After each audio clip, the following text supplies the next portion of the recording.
8월 25일 월요일 스타트 브리핑 시작합니다. 첫 번째 기사 보겠습니다. 서울신문이 한일 정상회담의 이모저모를 정리했습니다. 이시바 시기로 일본 총리가 만찬에 안동소주를 내놓고요. 이재명 대통령의 자서전에 서명 요청도 했다고 하네요. 일본 측은 두 정상의 고향 음식을 준비했습니다. 안동소주와 안동찜닭, 또 이시바 총리의 고향인 도토리현의 맥주, 이시바식 카레가 등장했고요. 이 대통령이 좋아하는 복숭아도 나왔다고 합니다. 두 정상은 비주류 정치인으로서의 애환도 나누면서 친분을 다졌습니다. 서로 공통점을 나누며 화기애애한 분위기였다고 전해집니다. 만찬이 끝난 뒤에도 30분 더 친교 시간을 가졌고요. 그렇게 총 3시간 반가량 대화를 나눴습니다.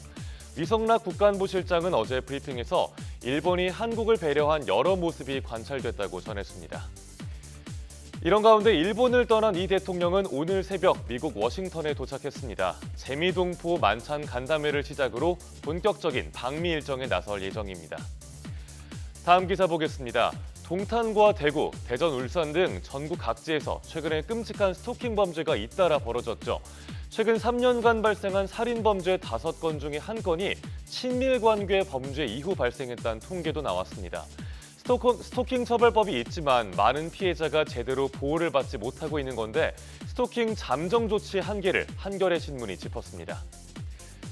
공포에 질려 몇 달째 집 밖으로 못 나가는 한 여성이 있습니다. 전 연인의 협박 때문에 경찰에 신고했지만 돌아온 답은 그래서 고소하실 거예요 였고요. 고소 당일엔 집 앞에서 7시간을 숨어 기다리던 가해자를 마주쳐야 했습니다. 재판은 시작도 안 했는데 잠정 조치는 끝났고요. 언제든 다시 위협받을 수 있는 상황입니다. 그럼 스토킹 처벌법상 피해자 보호 조치에 어떤 공백이 있는 걸까요? 응급조치와 긴급 응급조치, 잠정 조치의 3단계로 구분이 되는데 실효성 논란이 계속돼 왔습니다. 보호 강도가 강한 건 3대시 이후의 전자발찌 부착, 또 4호의 유치장, 구치소 유치입니다. 하지만 경찰이 신청해도 10건 중에 67건이 검찰, 법원에서 제동이 걸립니다. 이런 가운데 가해자의 잠정조치 위반 사례는 해마다 급격하게 늘고 있습니다. 심지어 유치 결정이 나와도 가해자가 도주하거나 잠적하면 집행을 못하기도 합니다. 가해자는 버젓이 다니는데 피해자가 고통을 견디는 상황이 계속되면 안 되겠죠. 잠정조치를 더 강화해서 가해자를 격리해야 한다는 목소리가 높아지는 이유입니다. 마지막 기사 보겠습니다. 국내 전체 범죄 중에 61세 이상이 피의자인 경우가 19%로 나타났습니다. 청년층을 처음으로 추월한 건데 동아일보가 그 배경을 분석했습니다. 지난해 발생한 범죄 158만 3천여 건 중에 61세 이상 피해자가 23만 9천여 건입니다.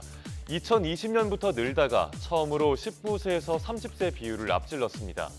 또 강력범죄에서도 노인의 비중이 커지고 있는데요. 특히 살인범죄 비율은 61세 이상이 23%로 전 연령대 중에 가장 많았습니다. 1차적인 이유는 노인 인구가 늘고 있기 때문입니다. 하지만 더 깊이 들여다보면 노인들이 사회적으로 외면되는 구조적 문제가 있다는 분석입니다. 충분히 일을 할 수 있는데도 실직 후에 기회가 안 주어지고 경제적인 어려움을 겪게 되면서 일부가 범죄로 내몰렸다는 겁니다. 많은 고령층 범죄가 생계난과 연결돼서 절도나 살인의 형태로 나타납니다. OECD 노인 빈곤율 1위에 초고령 사회에 진입한 국가에서 노년층 범죄가 늘어났다는 건 분명히 곱씹어볼 지점입니다. 단순한 처벌 강화보다는 사회에 기여할 기회와 보상을 늘려야 한다는 게 전문가들의 지적입니다. 8월 25일 아침 신문 살펴봤습니다. 지금까지 스타트 브리핑이었습니다.